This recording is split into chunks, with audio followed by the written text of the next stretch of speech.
When we have raised those issues, Mr. Speaker, you know what the consequences were? I was refused visa to travel to India. This is how the government of India intimidates people, intimidates our parliament, let alone the public. We all got to come together to condemn this so-called democracy and stand for the rights of Canadians. One of the things that we've kind of been saying for the last many decades is that the Indian government is definitely involved in foreign interference in Canada in Sikh affairs. For over a year, Hardeep Singh was warned by security intelligence agencies here in Canada that there was an imminent threat against him.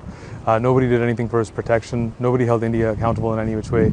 So basically it took a Sangh Shahidi on a Gurdwara Sahib's property for the Indian government to actually be called out by the Canadian government that they actually ran this operation of having him killed. For us, that's very frustrating as well, that it actually took Hardeep Singh Shahidi for that to happen. I think the question that needs to be asked is that what are these words going to do? Are they going to prove to be hollow?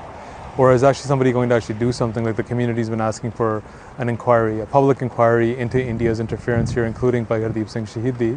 A second thing is, what are they going to do about the 2018 intelligence sharing agreements that they've signed with India, where Sikh activists, Sikh Naujawans here that are working, living in Canada, they're being exposed to India. Their information is being shared with India. It's just another way for India to provide propaganda to Canada, and Canada's taking it verbatim and actually utilizing it against its own citizens here.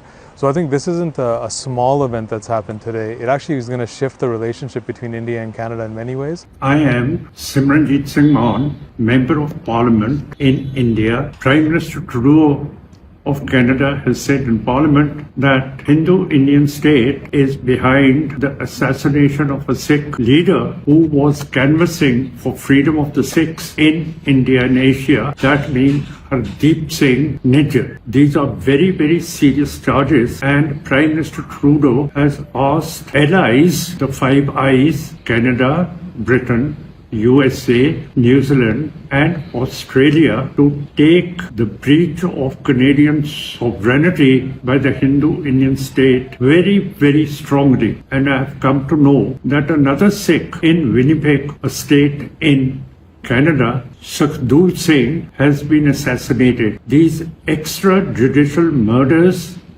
in foreign countries of Sikhs who've taken refuge, political asylum in these countries is a dreadful atrocity and defiance of international law. Prime Minister Narendra Modi in India, he must come on the stage and give a statement about these two assassinations. These are alarming moments for us Sikhs. We will give resistance to these Hindutva forces. We will defy Hindutva and the intelligence agencies led by the National Security Advisor of India and Raw Intelligence Agency, Intelligence Bureau Agency and military intelligence agencies. We will not give in. We will fight peacefully, democratically and in words. For now, what we are calling for are a number of concrete steps.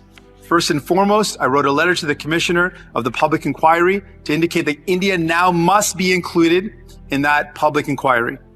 We need protections offered to anyone who has received threats to their lives.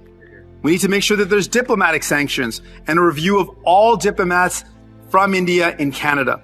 And the RSS, which is a paramilitary far-right network from India, must be banned in Canada. We need to take the threat to Canadians seriously. We need to see serious action.